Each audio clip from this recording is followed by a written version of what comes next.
So who the heck is Andy Hines? Well, I'm a professional futurist. I don't know if your audience has met any of those folks, but we're out there in small numbers. I teach and graduated from a master's program in studies of the future at the University of Houston. So you can become a degreed futurist. And I've been working as a professional futurist in the field for the last 20 years. I've worked inside a couple large corporations, the Kellogg Company and Dow Chemical. And then I've worked for many years as a consultant to many large organizations, government agencies, and so on. And I've also sprinkled in a little teaching on the side. So that's a little snapshot of who I am. And now when you say futurist, I know Michio Kaku's a futurist. Are you the futurist in that sense? Sure. I mean, there's no agreed upon dictionary definition. There is a professional association, but it's fairly new and it's still trying to find its way. So it's one of those things where you can basically call yourself a futurist and no one's going to come after you. I would say our sort of working definition is you make your living at it. So if you can make your living, discussing and acting upon the future, then you're probably a professional futurist. Yeah, if you can hang the shingle, you're right. A futurist. Yeah. And if the marketplace will give you, will pay you for that, then you're probably on your way. Something that would be interesting about being a futurist, or some dichotomy, would be that to be a futurist, you really have to have studied the past. Absolutely, and ironically, my undergrad degree is in history, and maybe that's not ironic. I think, like you say, it's a solid foundation. So, absolutely, we pay our homage to history. Absolutely. Well, let's not flirt with it. What are the things that you're seeing for the human race in the future? Where are we going as a species? Sure. So there's lots of, and we teach a course in the Futures program on long-term social change.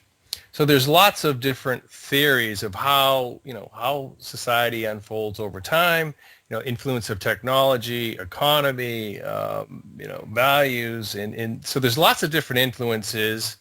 My particular emphasis the last 10 or 12 years has been on the importance of value shifts. And while I put them at the center of long-term change, I think you have to recognize that values are related to technology, are related to economy, and it all kind of goes together. So it's not one thing drives the future. It's more or less like what you choose to emphasize. And so, as I've studied the future the last 20 plus years, my particular emphasis has been on how individual values are changing over time, and then how that, what that portends for our long-term future. And this is why companies like Kellogg's or Dow would hire your services. Sure. I am assuming they entangle this with their marketing practices. Sure. I mean, most futurists, we're pretty comfortable studying anything. I mean, I've worked on national security, parking lots, nanotechnology, healthy snacks. I mean, so the range of topics that we cover is all over the board. And I and some others have just said, out of all those topics, we tend to have an area that we like to focus on. And in my case, it's around these changing values. Mm-hmm. And ironically, I got started at the Kellogg Company back in the late 90s when I got an assignment to look at how changing values might be influencing the market for cereal. And yeah, right. And at first I was like, oh no. I mean, my sense at the time was there wasn't a lot of good, solid data or viewpoints about how values were changing. In contrast to areas like demographics, we have great models. Right. Technology, we have pretty good models. Economics, right? But I'm like, oh, values is this big wasteland. I'm doomed. And but nonetheless, one carries on, and I network with some colleagues. I talked with my friend Jay Ogilvy at the Global Business Network, and he pointed me over to this World Values Survey at the University of Michigan. Turns out that since the 1970s, every 5 years, they've been sending out this values survey, and they've been doing it.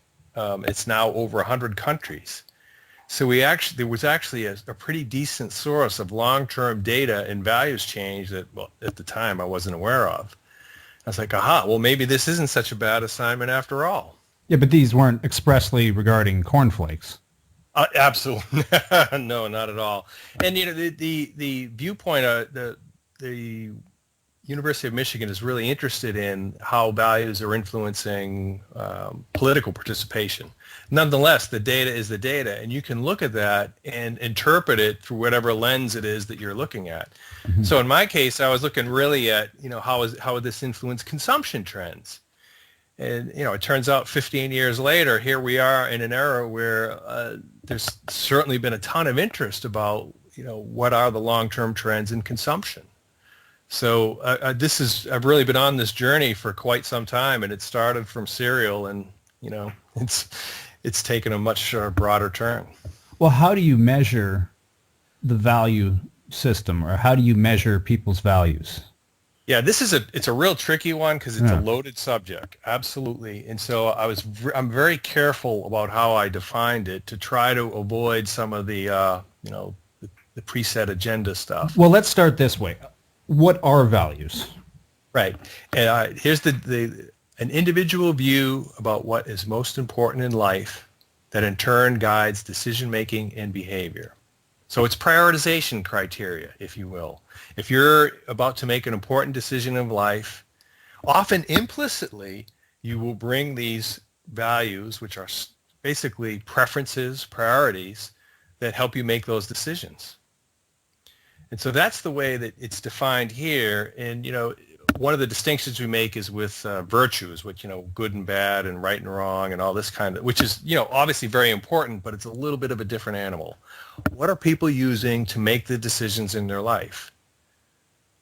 What are those criteria, and how are those criteria changing? And when you start to look at, there are some recognizable patterns in how those criteria are changing, and that gives us our snapshot into the emerging future. Right. So you celebrate Christmas because your parents were Christians, not because of a virtuistic reason.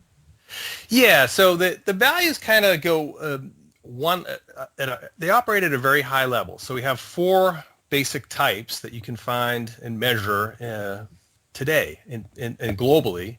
We'll focus on the U.S. since that's where we are. So we have the traditional values are all about following the rules, fulfilling one's predetermined role in life. So traditional values are about, all right, we know what we're supposed to do, let's do it. We don't have to ask a lot of questions because we already know what the answers are, right? The second set of values, modern values, are focusing on achievement, growth, success, being number one, all right? So that's the second bucket. The third, we call postmodern, is all around this search for meaning in life, what's really important to me, what really matters, and you see a lot of emphasis on relationships and experiences and connection. And then the fourth set, just emerging, very, very at the leading edge of the scene, are these integral values, which says, how do I make a difference? What is the purpose? What is my purpose in life, and what can I do to make the world a better place? So those are the 4 basic types we find today, and what the research has shown is that we've been undergoing a long-term, slow shift from traditional to modern to postmodern to integral. So there is a pattern in the data that suggests this slow long-term shift. And I say slow because we're talking almost, roughly generational scale change. So those are the 4 types of values, and where it gets interesting here in the present is we're really, the big transition we're going through now is from the modern values focused on achievement, success, consumption, material goods accumulation, to postmodern values which are focused on the search for meaning and expression and spirituality and things non-material. So in terms of consumers and consumption, this is a pretty huge shift. They do these studies every 5 years. So do they correlate these with world events and see changes in values? Yeah, yes, and really the values, and one of the reasons that I've taken them as the object of study is they're really robust. So while one might change, if you use attitudes can change the kind of short-term changes in viewpoints, that would be reaction to current events. But values, they change very rarely in our lifetime. I mean, usually what happens is there's some significant development in our life. We're going along, relatively happy. Something big happens, and it causes us to say, hey, wait a second. My way of making sense of the world doesn't make sense anymore. Mm-hmm. Right? And that only happens a couple of times in our life. So our values tend to be very stable and solid over the long term. So it takes a pretty big deal to make us change. So in this case, as a society, more and more of us have been going through this transition away from the emphasis on material goods towards an emphasis on, again, experiences, relationships, and connections. But you've noticed a measurable change in the last 40 years, or the studies Correct. Have shown this. Yeah, so the reason that I'm so happy about the World Values Survey is many observers have, and you can read lots of different books that will talk about this phenomenon. I found 20 different value systems that I used for the research that all talked about similar kinds of, they used different language and came at it from different perspectives, but they were all more or less identifying the roots of this shift. The World Values Survey has the data, and nobody else had the data. And that's really the key, right? Because if you're going to make this case, the first question that people ought to ask, and your audience ought to say, well, hey, where did this come from? Mm-hmm. Did you just make it up? I said, well, no, here's the main source of data, and there's a couple other pieces that are saying very similar things. And, you look at the preponderance of evidence and go, it seems like, it's not rock solid proof, but it sure seems like this pattern is holding. Do you know what's happening worldwide for there to be such a noticeable shift? The key driver tends to be, and if you really, we like to boil it down to keep things simple, as levels of economic security increase, so as we become increasingly economic secure, and you notice there's a difference between wealth and feeling of security. We feel like as we feel like we're okay, if you will, that gives us permission to experiment with new values. If our economic status is uncertain, we're not going to change. We're going to hunker down, stick to the knitting and keep it simple. But as we start to, as societies, as individuals, start to have more economic freedom, it provides that opportunity to look at a wider or different set of values. So you can look, and this survey has actually charted out how countries have literally moved up, from this traditional modern to postmodern to integral. As their economies have improved, their values have tended to shift almost in lockstep. So it's really interesting that the political changes, the values changes, and the economic changes all sort of reinforce one another. This is very interesting. It kind of feels like a case of momentum. Yes. Like if you're in the Dark Ages, none of your needs are being taken care of. So the value system changes very slowly, right? Exactly. Yeah. So most of us are probably familiar with Maslow's hierarchy of needs. You take care of survival first. Once your survival needs are met, your next set of needs is around belonging and status. And here we have those modern values that say material goods acquisition, achievement, success. And then once our belonging and status needs are met, Maslow talked about self-actualization, and that was our postmodern search for meaning. So these patterns tend to be pretty robust, and unless it's a really strange coincidence, it says, wow, this actually makes a whole lot of sense when we step back and look at the big picture. Well, a global value shift would be a positive indicator. Now here's one of the areas where this gets tricky is, you can get into some debates, and I think some folks who have traditional values will say, well, you're sort of implying that traditional values are somehow less than, if you will, postmodern values because they're earlier, in the progression. And so the way I like to look at it is, the type of values that one has ought to be appropriate their, if to the context, to the life conditions. If you're in a traditional society, it makes sense to have traditional values. If you're in a postmodern society, it makes sense to have postmodern values. And so it's about being appropriate to the kind of the world in which you live. But to be fair to your question, I mean, I think you could argue if you look at some of the environmental or kind of planetary issues we face, it may be that the postmodern set is a little better equipped to deal with them perhaps than other sets. But there is no affiliation of good or bad when it comes to values.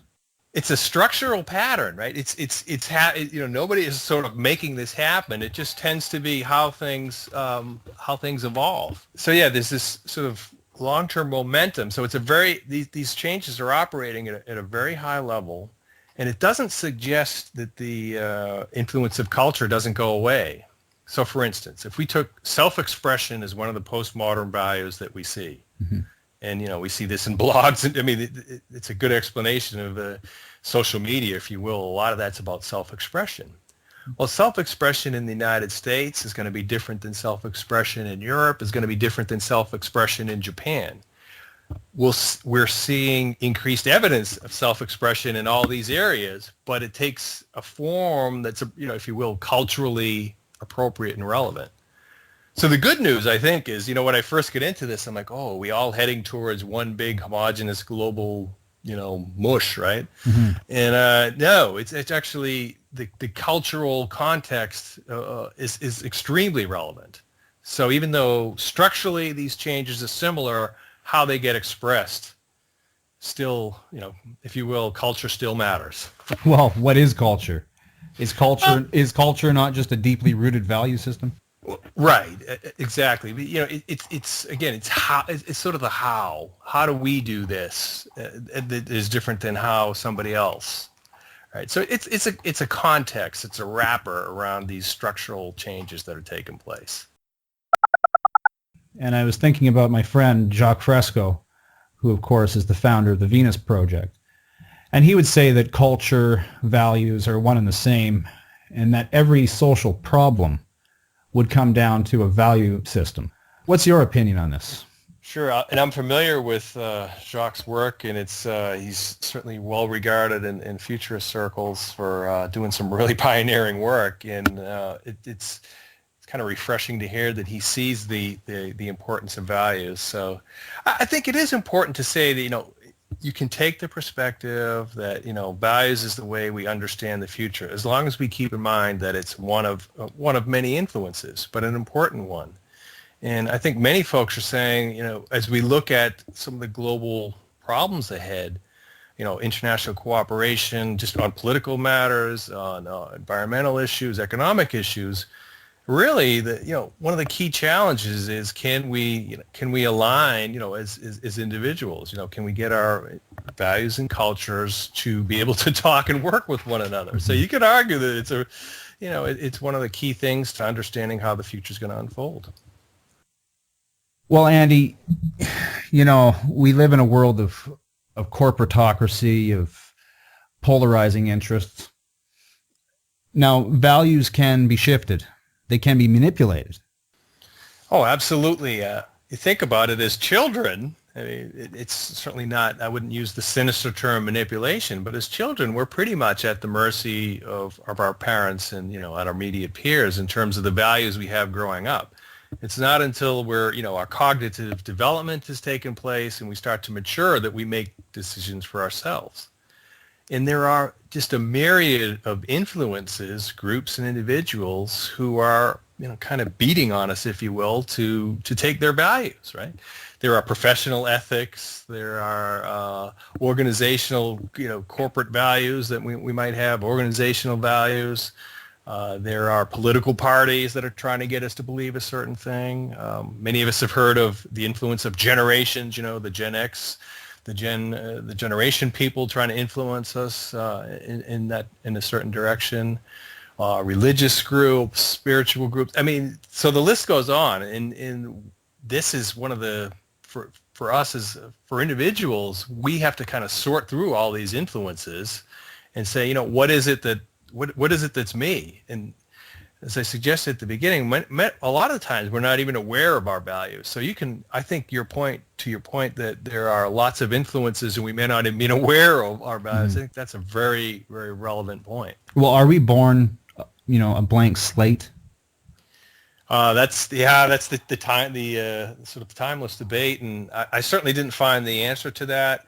I would say this though: we are certainly heavily influenced by our initial upbringing and conditions.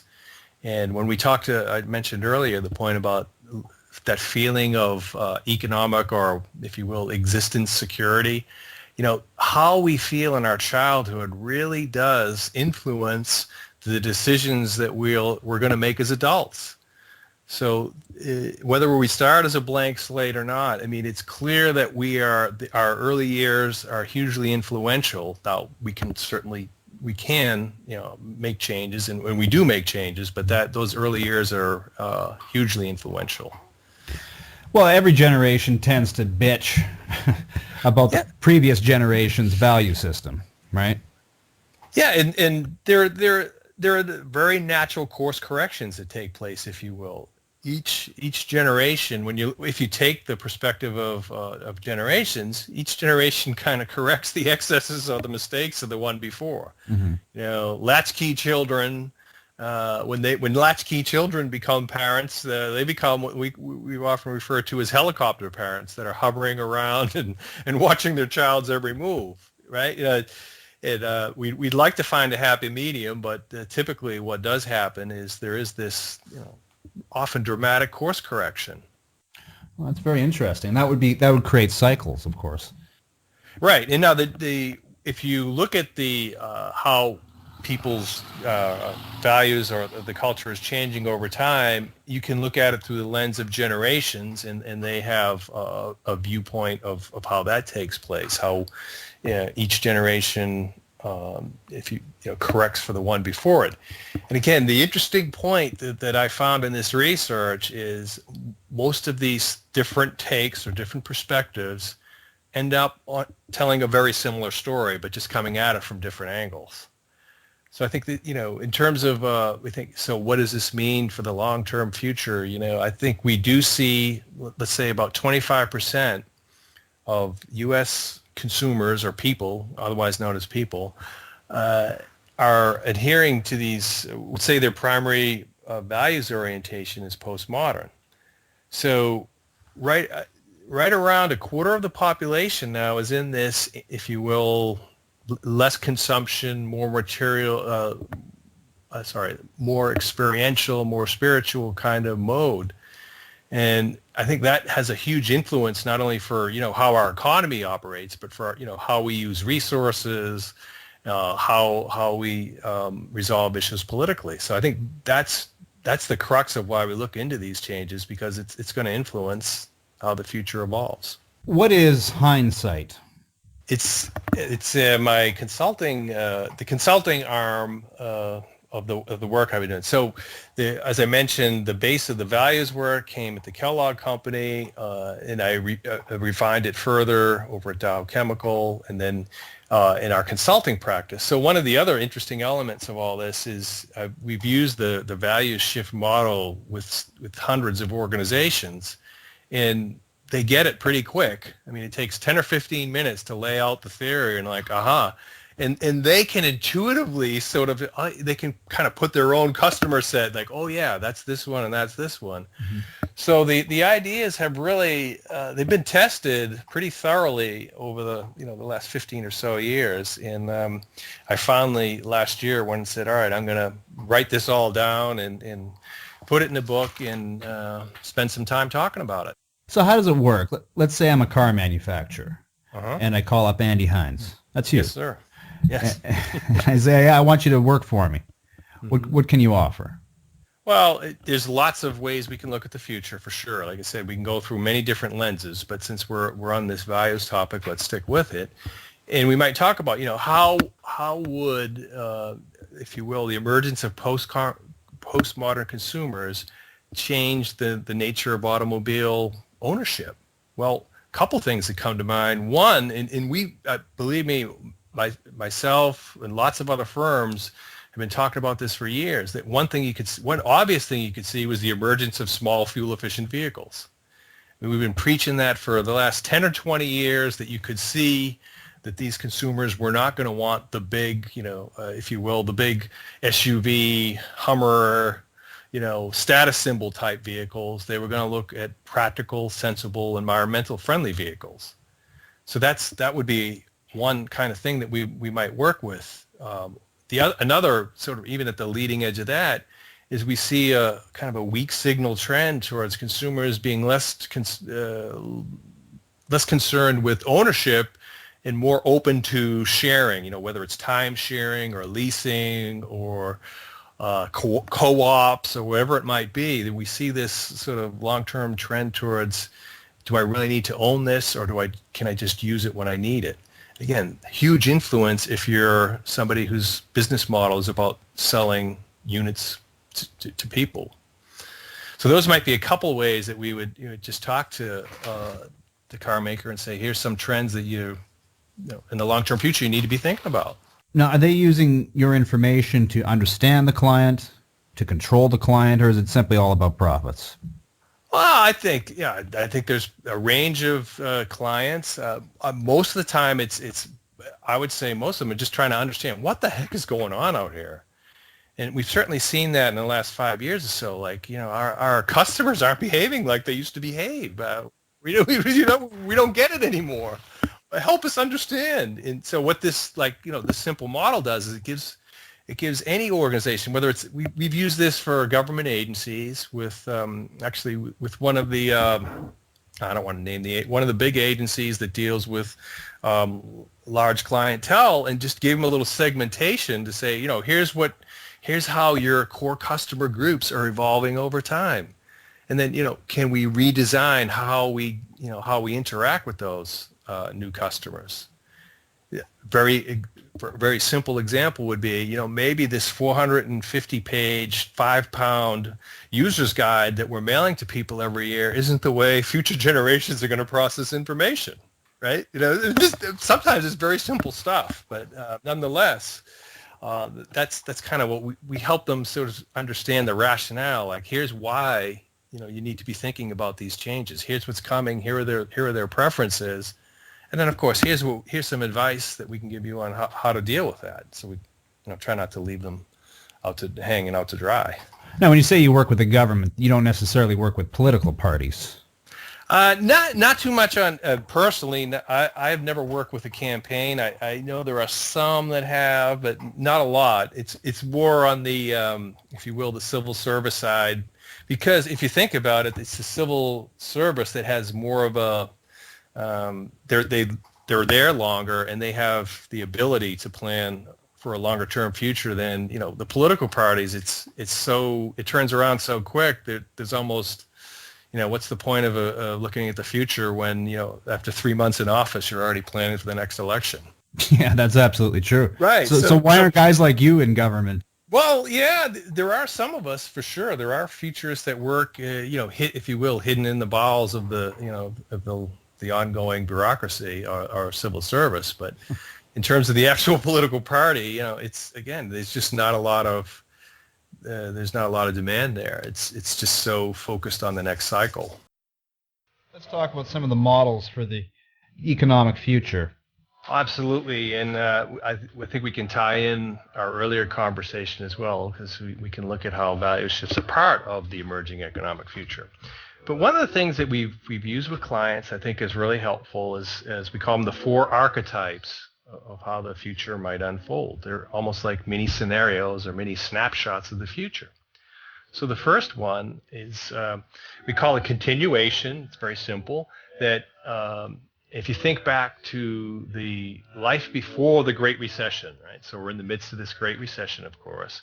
Well, before the Great Recession, the train was a-rolling, growth was happening, technology was being developed, and it looked like we were just going to continue to boom forever into the future. So we'll call that one the long boom, or the continuation of current trends into the future. growth. The Alan Greenspan years. Yeah. Absolutely, right? It looked like uninterrupted progress, rising tide lifts all boats, and we all live happily ever after. Yeah. Along comes the recession, kaboom. Now, one idea about this is that this recession, it's probably increasingly less probable, but nonetheless, there's still a viewpoint that says, you know what, we're going to get past this recession, we're going to get through with it, and we're going to go back to the way things were. So, there's still that possibility that we go back to the old days, if you will. Not looking so likely now after 4 years, but still out there. A second viewpoint says, boy, you know what, we're not going to make it, we're not going to get through this, and we're in for, if you will, a long-term stagnation. Maybe, a decade, similar to what happened to Japan back in the 1990s, where it was either stagnant or actually declining economic growth. So, the worst case is probably, it's not going to be, I don't think, riots in the streets and, Mad Max, but it's long-term economic stagnation. So that's one of the possibilities that's still alive and well. Mm-hmm. Then we talk about, we call it, this is a little technical futurist term, but we call it new equilibrium. And that means there's a challenge to the existing way of doing things. So there's a challenge to the existing economic system in this case. And what the system does is it go, oh my God, we can't fail. We have to fix the system. Let's do whatever it takes, because horror upon horrors, we don't want the current system to change. And you think about it, right? That's what happened when at the beginning of the recession, when the banks were on the verge of going down. We threw all the money we could at them and said, we've got to save the system. Mm-hmm. And in this new equilibrium model, if it looks like the system's going to collapse again, this mindset says we'll intervene once again, we'll intervene stronger, and we'll do whatever it takes to save the system. And if you think about it, the current power brokers, current system it doesn't want to change unless it absolutely has to. So they're going to try to keep it going as long as we possibly can. But this fourth archetype is, we call it transformation. It says, you know what, game's over. Can't do it. We did this after, after World War II, at the Bretton Woods agreement up in New Hampshire. The global leaders got together and said, you know what, we have to redevise our economic system. So we've done it. Yeah. And in many of our lifetimes, we have redevised the global economic system. What this transformation archetype says is, all right, we can't save it. We're going to have to, roll up our sleeves, get together, and if you will, redesign a new economic model. And and working with clients and talking publicly to groups. I mean, I've talked, little brown bag lunches at the local library. Most people get, it makes sense to them. They kind of see, maybe it will go back to the good old days. Maybe it's stagnation. Maybe we'll do whatever we can to fix it, or maybe we've got to admit that it's over and we have to fix it. What do you intuitively think? I think you can almost put it on a time frame. I think that we are going to try to fix it at all costs. Yeah. Even when many of us will say, many of us will have already come to the conclusion that the game is over. I think reality will probably lag that. But sometime in our lifetime, in the next 10, 20 years, I think some sort of transformation scenario is almost inevitable. The good news, right? I mean, always the possibility of things collapsing, but my sense is that, yes, we will eventually come to realize that we need to change the economic system. Like eliminating money? Well, along those lines, right? So here's something extremely radical, because things don't work. Here's to me the basic challenge, and it fits in with our values discussion, is we have economies that are built on the modern value set of growth, achievement, and material goods production. We are moving into a society, and increasingly a planet, in which people are saying, I got enough stuff, I don't need any more. We don't need that huge engine of economic growth that we used to need. We got it. So we're basically taking this old paradigm of how you design an economy and trying to have it operate in a new world that says, we don't need that anymore. We don't need to grow, 2 to 3 to 5% a year to be a healthy economy.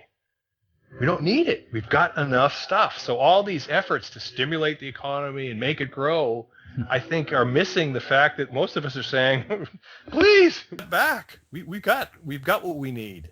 Well, you can see their desperation with the gimmicks that they're trying to pull. For example, 3D televisions. Nobody's buying those. Or 3D movies in an attempt to salvage that industry. Yeah, so the postmoderns are looking at some of these things, and one of the ways we characterize this, we call it enoughness. I've had enough. I don't need any. I need to get to the core of what really matters in my life, and I'm trying to get rid of the excesses. So it doesn't mean that people are going to stop buying things. By no means is that the case, but it just means that it's going to be a little bit more focused on what do I really need or what makes me happy, as opposed to just buying stuff for the sake of stuff. And that that's the economic model that we're still operating in is just keeps churning out the stuff. That's incredible. There is a change. I've noticed that. Mm-hmm. Is that just because our needs are being met? That's what that's the essence of the whole consumer shift book idea, was saying that we've gotten to the point where we're focused on self-actualization and making a difference. Now again, this is at the leading edge. I mean, certainly folks that are still struggling to make a living are going, what are you talking about here? Yeah, that's a very privileged argument to be making. Right. Yes, but that's the leading edge of change, right? That's where the new stuff is happening, and as futurists, we're looking at the new stuff, and we're saying that's is a sort of a preview of where we suspect the mass society is moving towards. This gives us our snapshot, and that is what's going on at that leading edge. They're making different choices, and that's pervading. That's all pervasive across all the changes we've discussed so far. As a futurist, what about wars? Are you able to predict those or see the trends for those? Well, it's prediction is always a dangerous game, right? So we've developed one of our core techniques we call scenario planning, where some would say we're being, chickens, but in a sense, what we do is say, here's the plausible range of options, and if we were looking at the potential for conflict, we might look at something like the, one scenario says, the bombs drop, and we might see some other scenarios around negotiation. And really, rather than trying to guess, so we try to lay out the range of plausible possibilities. And then we say, let's not try to guess. Let's not throw darts at the board. Let's look at what would tell us if we're moving towards one scenario or another. What are the indicators? Right, so we've got to constantly be looking at how is the future unfolding? Are we on? Have we hit the steps or the guideposts or the indicators towards a war footing? Have we started to move towards if you will, a peace footing? And so again, we try not to guess. We try to say, here's the options. Let's look and see what would tell us if we're heading one way or another. Which is all to kind of all a long way of getting to your question, which I should do at some point. And right, here's the big build-up. But so we wouldn't predict. I think it says that if these trends progress the way that we're seeing them, and we were to move towards more of a transformation scenario, I think that bodes well against the potential for conflict. When we looked at our four scenarios and we talked about the long-term stagnation model, I think there is where you see the conflict, potential for conflict being the highest, because that's a world in which countries and leaders say, you know what, I'm going to take care of my own, and the heck with the rest of you. So there's like a global cooperation breakdown. So there, in that kind of a context, the possibility of conflict is pretty high. And so that's the whole this idea of looking at the future. We like to know, what do we think the big picture looks like, and then if we see that we're heading towards one or another of these big pictures, we can kind of it gives us insight into things like conflict and economic progress and so on. In the last 20 years, civilization has had the introduction of the internet. It's probably pretty hard to measure what kind of impact this has had. Have you seen any major shift due to the internet? Yeah, I think, sure. I mean, certainly it's changed our lives.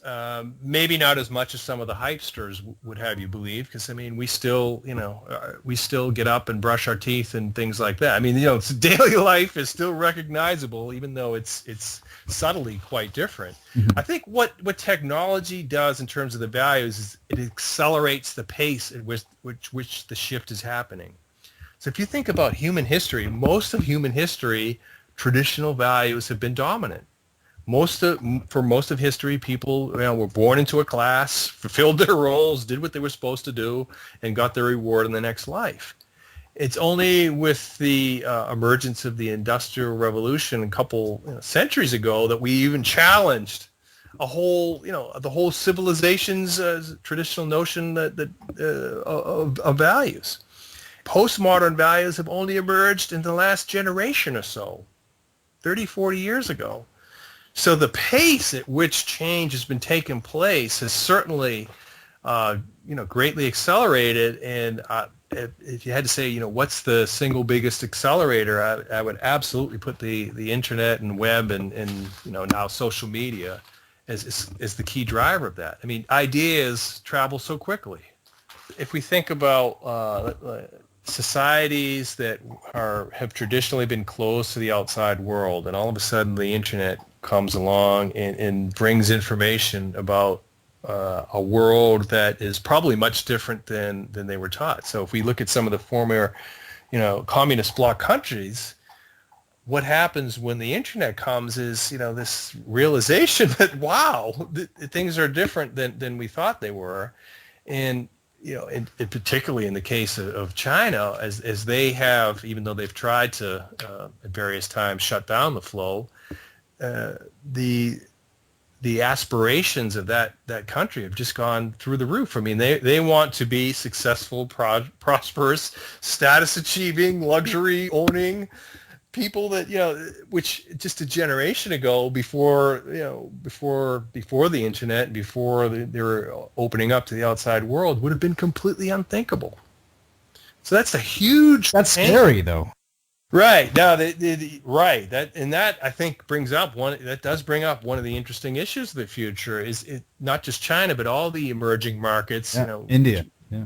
India, some of the emerging South American countries, South Asian. I mean, it's the possibilities if they were to follow the consumption trajectories that the U.S. and Europe and the other societies did.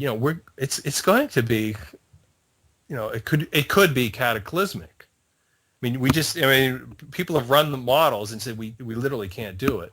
Mm-hmm. So the interesting question is going to be, what are those emerging how are we going to enable those emerging markets to go through their growth phase, but do it in a way that doesn't kill us all? Well, those models don't work in the current system, so we're back to step 4 again. Right. No, that's exactly right. So we're really living in an exciting time because we're here. We are. We're really living in a period where we're going to redesign our economic system. We're going to bring the majority of the world's population, moving into this kind of, if we'll just put quotes around it, this kind of middle class life. And how do we negotiate those? I mean, those are two very, tricky, difficult transitions that we're going to have to navigate in the next 10, 20 years. It's going to be exciting. It feels very uncertain, although it's hard to know how people felt in the 60s or in the 50s or 40s. Our sense of historically, one of the things futurists look at is, how have people in the past thought about the future? And it's very similar. I mean, each group tends to think that their problems are the most daunting than any that have ever been faced. So there's good research on that. We all think that our problems are unique, but I'll fall victim to that and say I think we do have some really unique and interesting problems. But the evidence is that we'll figure it out. I mean that's the whole beauty of looking to the future is we can start to anticipate what are some of those uncertainties, and let's understand them and make them less uncertain. I mean, let's break it down and say, what are the things that we need to do, and sort of take that scary, mystical, uncertain view, and let's try to, make it tangible. It sounds to me like you feel quite confident about the future. It doesn't concern you. Well, no, I wouldn't say it doesn't. I mean, I do take a scenaric view of the future. I think there are definitely different possibilities, and it's clearly there is a possibility we could, it could go south, and there's no question. But I think on the whole, yes, I am pretty optimistic. And it's great to work with clients who sometimes we've had a project a couple years ago where we talked about a transformation scenario, and we basically had a lot of these sort of large consumer goods types of companies that are kind of embedded in this let's crank out stuff model. And we talked about how can you adjust your business to live in a transformation world that's less concerned with stuff and, all about this relationships and networks. And we spent the whole day on that. And I think at the end, not that they had the answer in 8 hours, but I think they felt like, you know what, this world looks more real than we thought. It's less scary than we thought. And you know what, we'll be able, it'll be challenging, but we'll be able to work it out. That's an interesting one. As a futurist, being able to convince a corporation that their company could exist in a non-consumptionist model. Right. I mean, that's incredible. That's really making a difference. Right. Now, look, so our clients may not go back and change the company, but you got to start somewhere, right? So, I'd like to think that, they go back and immediately and that's that value structure again. Right. But it's change. We're trying to infect the change agents and say, slowly, here, you take the message to the next one, and so on and so forth. So a lot of what we do as futurists is try to inspire folks to think differently about the future and then bring that back to their organizations and their networks and kind of spread it like that. So, it's kind of viral model of how we change the future. Can a company exist in a futuristic model? Certainly, there's going to be some pretty big changes. I would say, there are still going to be some pretty large multinational organizations that are just, if we'll use the current vernacular, too big to fail. And I think you can imagine that even 20 years from now, there will be some pretty structurally similar elements.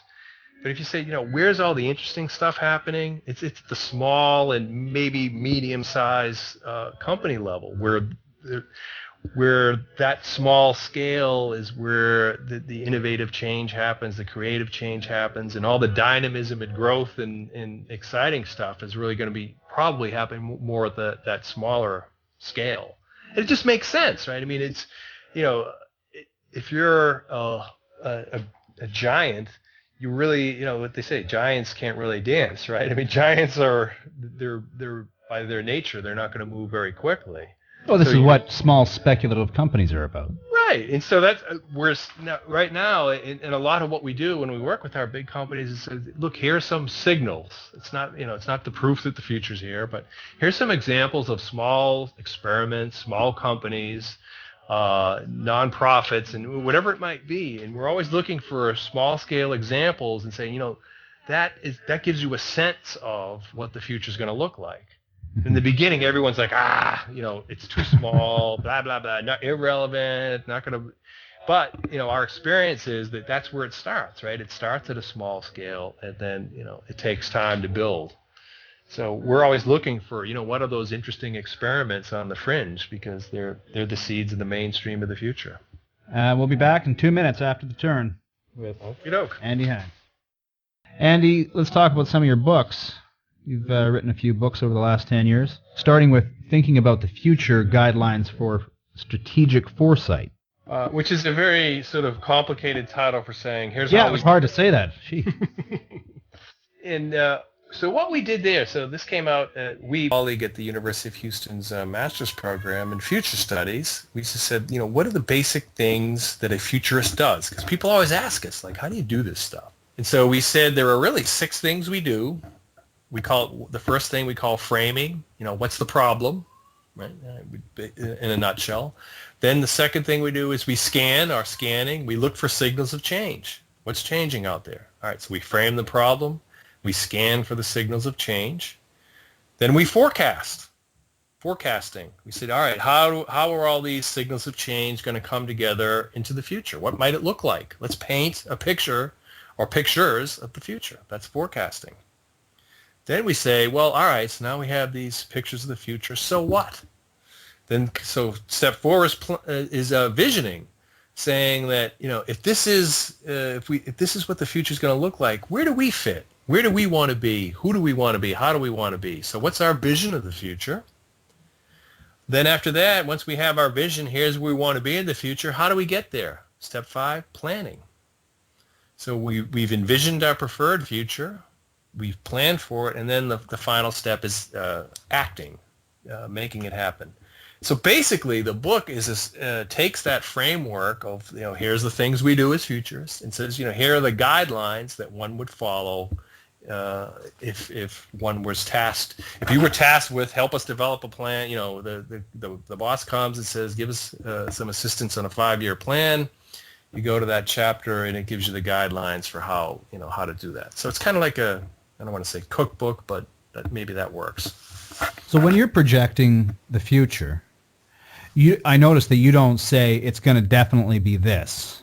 Right. You have a certain amount of options, and from there you give it some quantifiable probability or something. Sometimes we use quantifiable probabilities, but a lot of times we don't even go that far. So, you know, we're very much along the lines of willing to say, here's the possibilities, here's the indicators, you decide. So if I was to ask you who would win the Super Bowl, you're not going to say San Diego. It's either going to be Baltimore or the Patriots or, you know, whoever. Well, in this case, I can clearly say as a native Bostonian that it will be the New England Patriots. Oh, okay. With a high degree of certainty. Well, it sounds to me like this is very biased research, Andy. Indeed it is, and to be discarded as such. Hey, did you see the San Francisco game the other day? One of the best games I've ever seen. It was just fabulous. I can't remember a better game. That was incredible. Okay, so this is a very interesting book, and then you moved on from there, and you wrote 2025 Scenarios of U.S. and Global Society Reshaped by Science and Technology. Yeah, so actually that came first. So we did that with some colleagues in the early to mid-1990s. It actually came out in the mid-1990s. So we got this opportunity to look to the 35-year future. We had clients who sponsored that research. So we did our best take. Now, in this case, we just spent our hour talking about a lot around values and economics, but this was all about technology. What does the technological future look like? And it has its interest there almost now as a kind of a what were they thinking back then? You know, I think it has that kind of an interest. And like last year, I went in a couple of years ago, I wrote a piece that said, all right, 15 years later, how are our forecasts doing?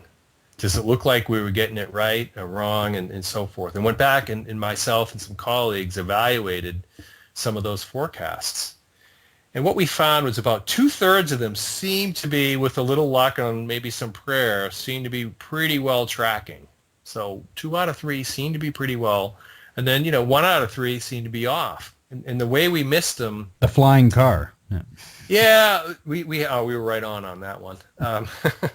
We underestimated the speed of the information and communication technology stuff. I mean, happening much faster than we forecast back in the 90s. And we overestimated how soon the genetics and biotech stuff would be happening. So I think we saw a much greater progress on that front than it actually seems to be. It turns out just to be more complicated than we thought back then. So those were the 2 main errors that we seem to have been made back in the 90s when we looked at the long-term. Are you talking about when they were mapping the human genome?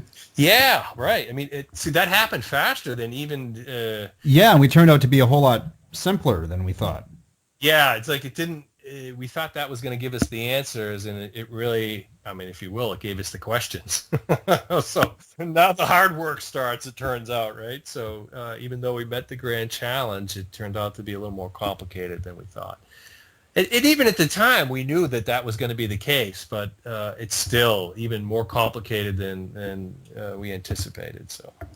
So it's what year is it now? 2012. So assuming we get past this Mayan apocalypse, where do you see us in 15 years in terms of technology? Well, certainly, I think the technology itself, I think we'll tie it back to our values. I think the postmodern and integral folks that are really emerging as I think the leaders of the next generation, I think are going to take a much more practical approach to technology. And that is not technology for technology's sake, but how does technology help us? So I'm not seeing any anti-Luddite or anything like that. But at the same time, I do think that there's this recognition that, it's how people use technology that's really important. And so that technology becomes secondary. So, in terms of the value of technology sort of interact with one another, I think the postmoderns and integrals will kind of say, it's what we as people decide is important. Let's use technology as a tool to serve our values, or to serve where we want to go. And I think we're going to see a huge explosion of environmentally related technology, new sensing technologies, monitoring technologies, smart technologies. So by no means is technology going away. I think the major shift that we'll see is a little bit more, let's try to direct it towards let's see it as a means and not an end. And let's direct it towards the ends that we're interested in. So you see a departure from technology as just being about toys. I see these postmoderns and integrals looking at, gadgets for gadgets' sake and going, who has time for this? Does it serve the purpose? And if it does, great. And we see technology as a valuable tool, but not gadgets. We don't need gadgets. We need things that do useful work for us. It's interesting, the shift. So this brings us to your latest book, which only just got released, Consumer Shift, How Changing Values Are Reshaping the Consumer Landscape. Yeah, it's really been great to actually get that on paper. Like I said, I've been working with audiences on this topic for 10 or 15 years, and I just found that it had some resonance, and so it would be nice to just capture it and hopefully put it in a format that it explains the theories in there, but for those who want it and say, why are these changes happening? Some people just get me to the answer, and I could understand that. And so there's the second part of the book that says, here are the results. Here's what will happen as a result of these shifts. And one of the mechanisms that we use that I think some readers might find interesting is we created 7 personas of the future. So we said if you took these most significant value shifts and you kind of brought them together and formed a almost stereotypical character, who would really embody these changes, we created 7 personas to represent some of those key changes, and gave them names, dates, and serial numbers, and told little stories about them in the book. And just to help, back to that whole point we had about trying not to make the future seem too scary and uncertain. I think what these personas do is, you read them and you go, oh my God, that's my neighbor. I see pieces of this person, or this is parts of me. I see part of me in this persona. And I think it helps get us through this. The future's a scary place, and say, what, the future's, it is uncertain, but you know what? We've lived through big changes before, and we'll live through big changes again. Andy, thank you very much for being on the show.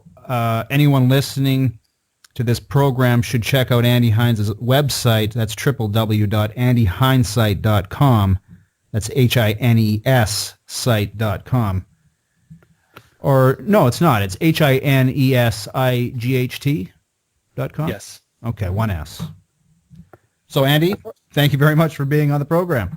Well, Russell, thank you so much. I mean, it's so wonderful to have forums to really just get out there and talk about some important ideas shaping the future. And I really appreciate the opportunity to do that with your audience.